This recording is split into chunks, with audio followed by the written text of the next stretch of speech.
Alright, so I thought that I would show you all some potential solutions and also like a little bit about how like artboards work and illustrators so that you can build a coherent identity system. Not more stationary, you could say. Traditionally, identity system is more broader these days, so um, more talking about the stationary. So letterhead, business card, and envelope. So I have two different variants of the logo. I'm going to use the same one that I punched out previously as a point of departure, and I pulled up some other imagery and some type content to help me through this. So I'm going to go ahead and go to File, New. And the first thing I'm going to do is make an 8.5 by 11 letterhead document. Now, when you're doing this, a lot of times, obviously, like you have clients that don't have Adobe Illustrator, that don't have InDesign necessarily. If your client is familiar with InDesign, I would say just build this in InDesign to give to your client. But if they don't, what you would do is the final outcome. And I'll use this example that I personally like. There's this Marvel one that's really nice. See, they use this illustration of the character to create this line roll. So basically, this is what would be printed. This is what would be mass produced. You'd send this design to a printer, and they'd print hundreds of thousands of these, or thousands of them, or however much the client needs, depending on their size. And then you would have a Word document that would specify a margin that probably starts here, and then a top margin that starts below this logo content. And that would basically be what you sent to clients, is this Microsoft Word boundary or a comparable uh, type editing tool that they utilize for them. So that's how it would the end output would be. All right, so we're going to look at this. This is our assignment parameters. The assignment parameters tell us that the business card is 2.5 by 3.5. That's industry standard. It could be different. Some people like the 2-inch by 2-inch system. Some people like a system that's 1-inch by 3.5 inch, so that it's like a long, thin strip. I've seen business cards where it's a piece of jerky, where the beef jerky it's a beef jerky company, and they have their contact information on the jerky itself. A number 9 size envelope, the standard is 4.12 by 9.5.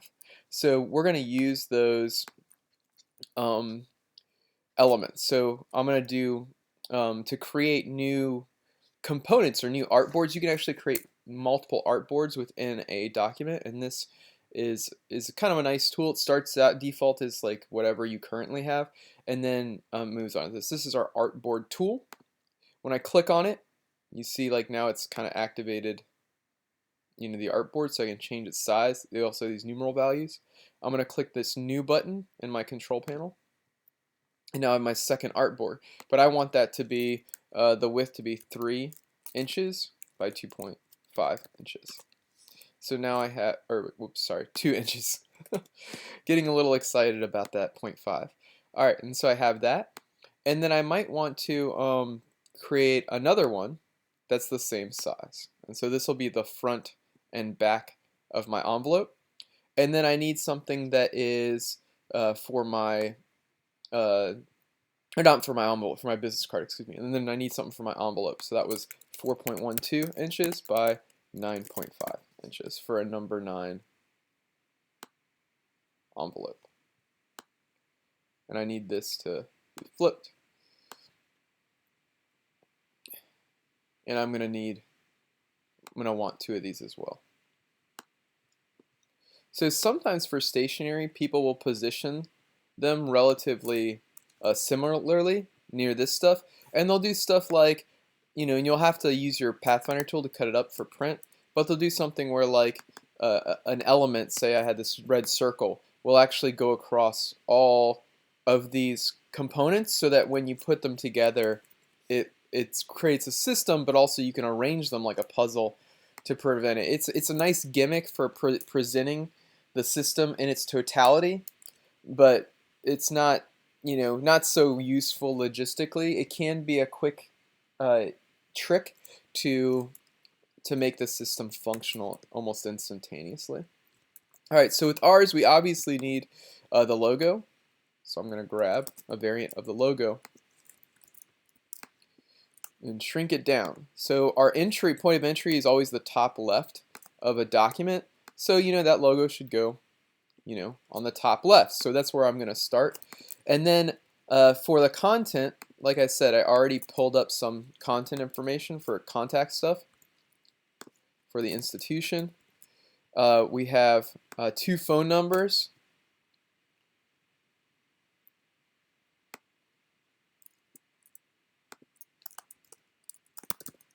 Probably should leave main and studio.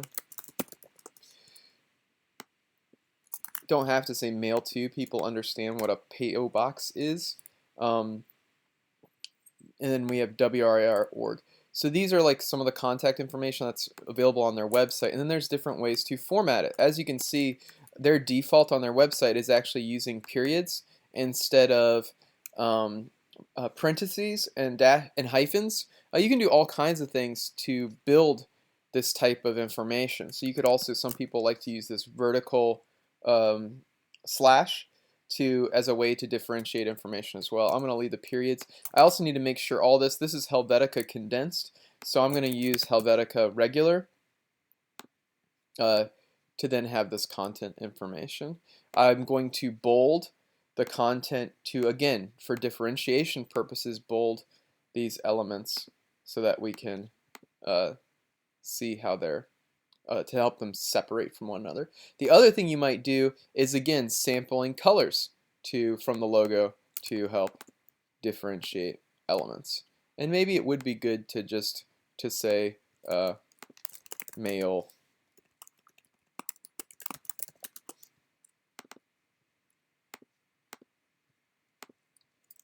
and web.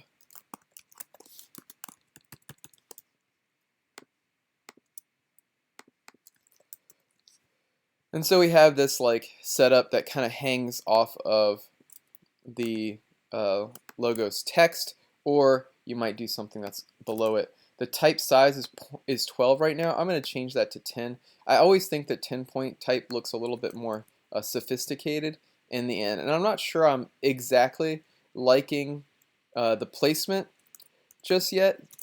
I'm going to do this too to help it take up less room horizontally.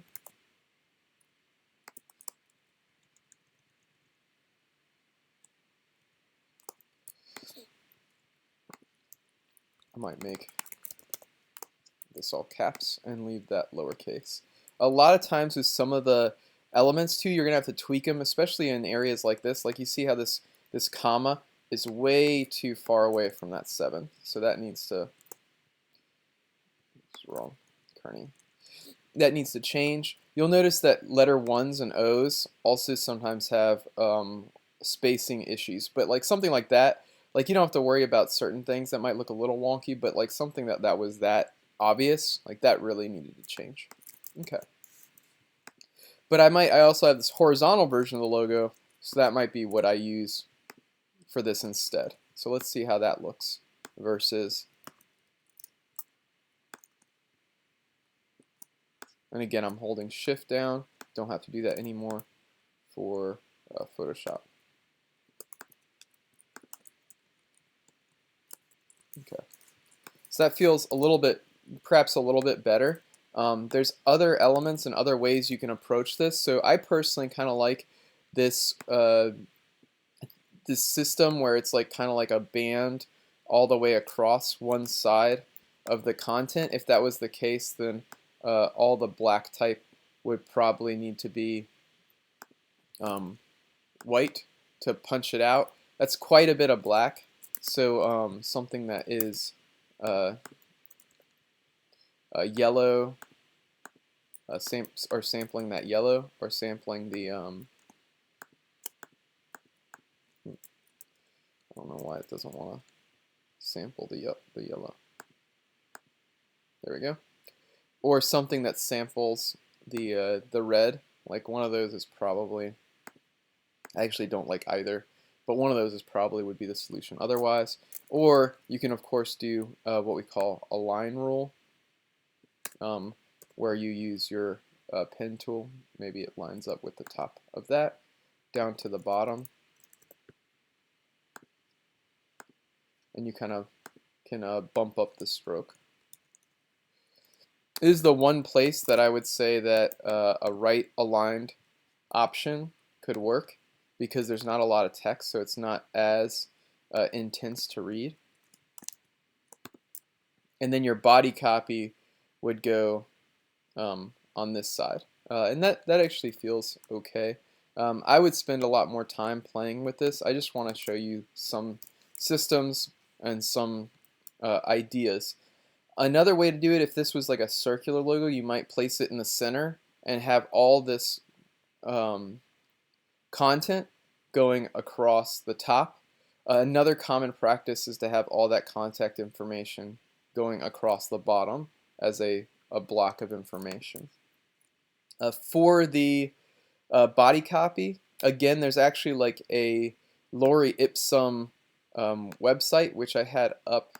I'm not sure if I kept it up. Okay, it's just Laurie Ipsum, and I posted this on Blackboard already.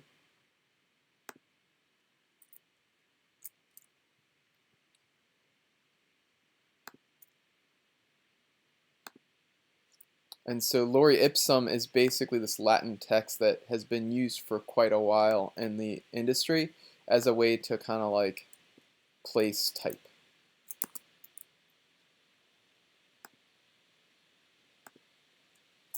And so I don't want it helvetica bold, I want it regular. And then this copy certainly can't be any bigger than 12 point. Like I said, I personally prefer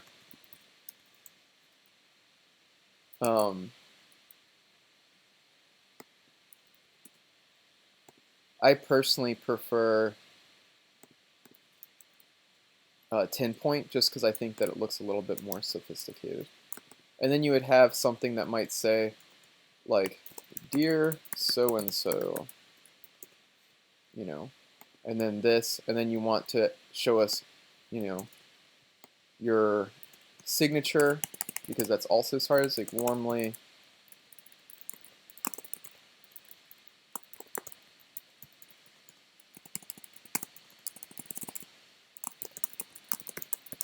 Now, depending on your system and your business, some of this content could change. For example, for WIR, you probably want a general letterhead, because WIR has a you really don't need the comma at all, to be honest. WIR has several volunteers, so it might be that you don't use something like that at all, because they have so many volunteers that you don't need like a title or a name. But if you were, you know, wanting to do this specific, then yes, you could have a title, you could have a name for that person. Another thing you can utilize that's a pretty standard approach is to use a watermark. So I actually downloaded this image of a bird, of a robin. That makes sense. I'm going to change it to grayscale. And I might actually sample this red and tint it that red. I'm going to try that. And then I'm going to save this. I'm going to actually erase the top half of it so that it looks like it blends into the background if I utilize that. Or I might even, let's try this actually. I'm going to, I think this might look better. I just came up with this.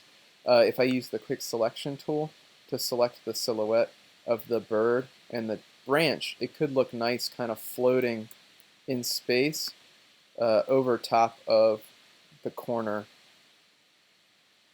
of the letterhead. And this is just something I pull off the internet. This is not my photograph, so I'm going to be upfront about that. I wouldn't use this commercially.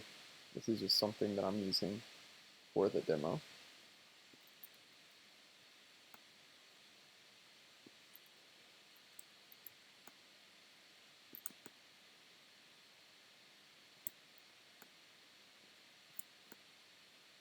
Okay, so all that's been sampled. I'm going to go to unlock it, and I'm going to go to select. Just want to catch the top bit. Select inverse, and I'm going to hit the delete key, and then I'm going to convert this to grayscale. Oops. Oh, yeah, it does look like that. All right.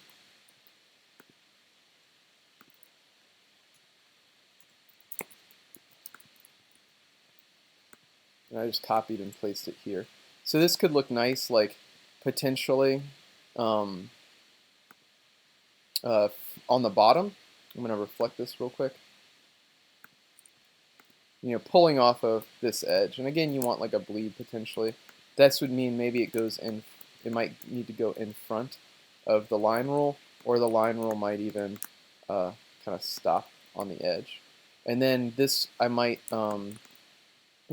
tint it that red color, which I'll probably, to do something like that, I'm going to have to do that in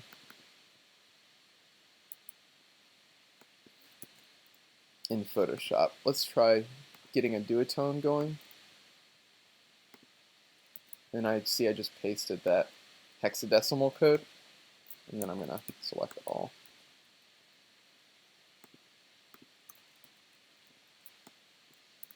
Huh.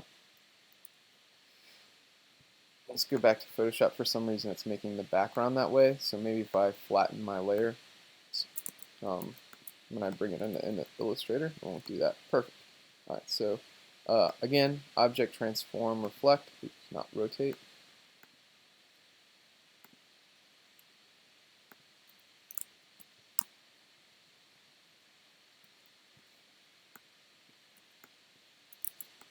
And then this, something like this, like where it's a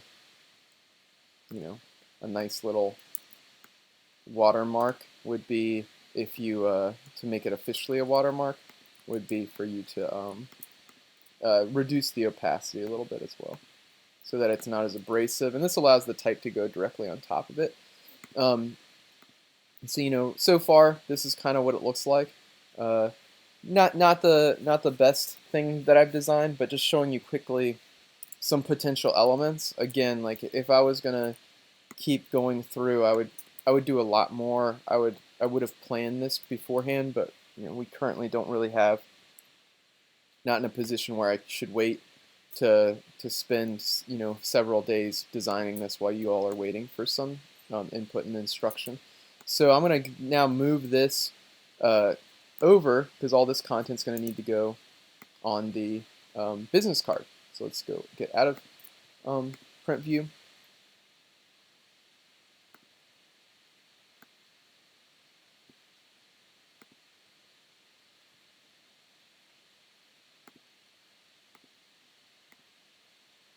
Okay. Sometimes like a little black bar on the bottom could be nice too. Instead, just multiple options. This is helping anchor it. I might even sample, that red to help with that. Now, a lot of times when I do business cards, what I do is that I think always works and is super easy and effective is to have the image basically just on the back by itself. So if in this case, I might go back to my horizontal variant.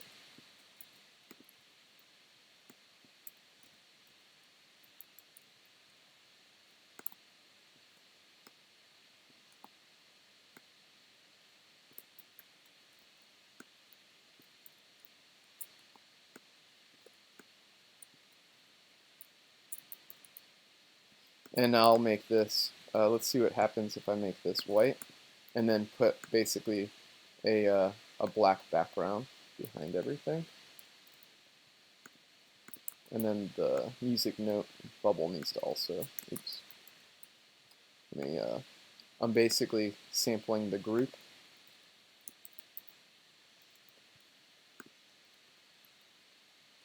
Putting that back there so so you might do something like that. If that's the case, obviously the local voices live needs to match the system, so it needs to be flush with the bottom, because we no longer have a box distinguishing that. and you might move even, or the other option is that you might move all this to the bottom and anchor it. You might, and then this will have to, Local Voices Lab will have to go up, maybe flush with the, yeah, that looks a lot better. So something like that, feels right. As far as layout is concerned. And then on the back side, this is where you might have the specification of the person's name. And you might also make it so that all of this content is flush.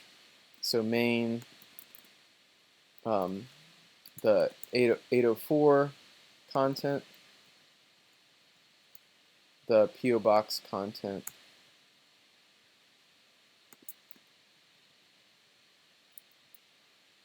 and the web content. And it's up to you. There's so many ways to lay out things. That's why I sent you that sample, those 50 samples, because really, there's just several options. Now, because these are so close together, this could be a little bit difficult to read.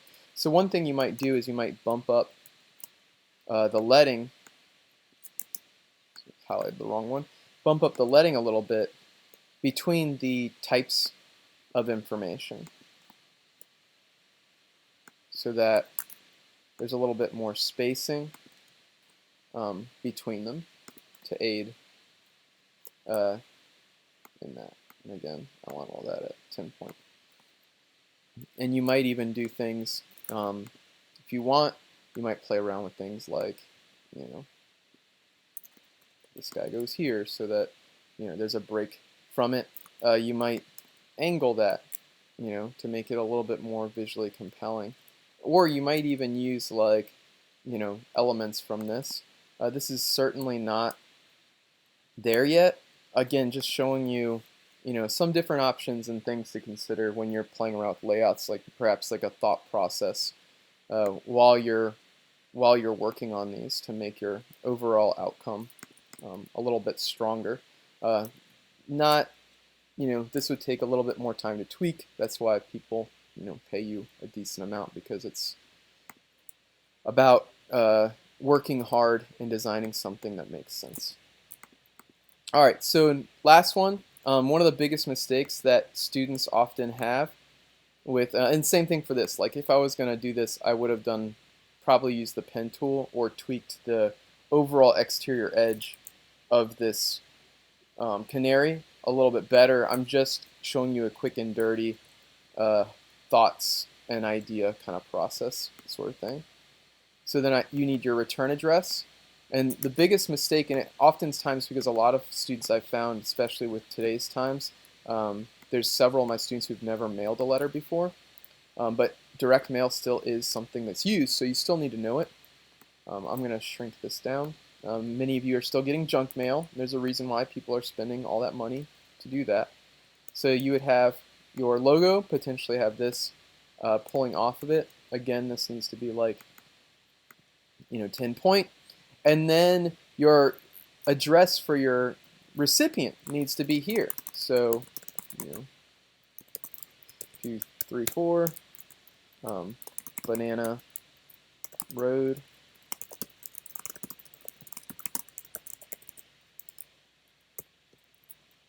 And then this is bigger. So that always has to go in the center, and this always needs to go in the top left. You also might think about doing a place stamp here. It can be a nice thing, a nice little detail to go here. Sometimes doing something graphic can be really fun, even though the people aren't going to see it. It can just make it look a little bit, your overall system, a little bit more cohesive. You might also consider, just that one was bugging me where it was positioned. You might also consider a graphic on the bottom. I've had some people that fill in everything, but then they use something to punch out. So like imagine if this whole thing was red, the address part needs to be white or something. So you might even use something like that word bubble could be like a way, or something similar aesthetically to that word bubble could be a way to punch out, that information. I wouldn't do this because, again, I'm just kind of flying by the seat of my pants to show you some options, but you might do something like that where like it still makes sense for the system. This is way clunky. I would never say this is something that's finished. I would have to play around with this a lot to get it to look better than what I'm already doing. But it can give you at least like maybe a general idea of how you could play around with that to make it be a little bit more visually compelling. Another thing that people sometimes do is they'll like kind of mock up the overall uh, top of the envelope, and this might be like a single color or something. It can be like which can be like a nice little detail for the overall execution of the project. Another thing that sometimes people do too is they'll play around with what we call like a privacy pattern. And so they hypothetically say like this is going to be the interior of the envelope that prevents people from holding the envelope up to the light and being able to see what's inside easily.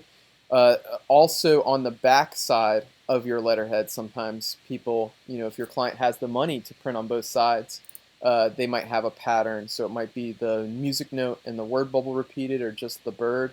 It could be just a set of, it could be a pattern of icons that deal with radio, so radio towers and microphones and headphones and things of that nature, repeated on the back as like a nice little element.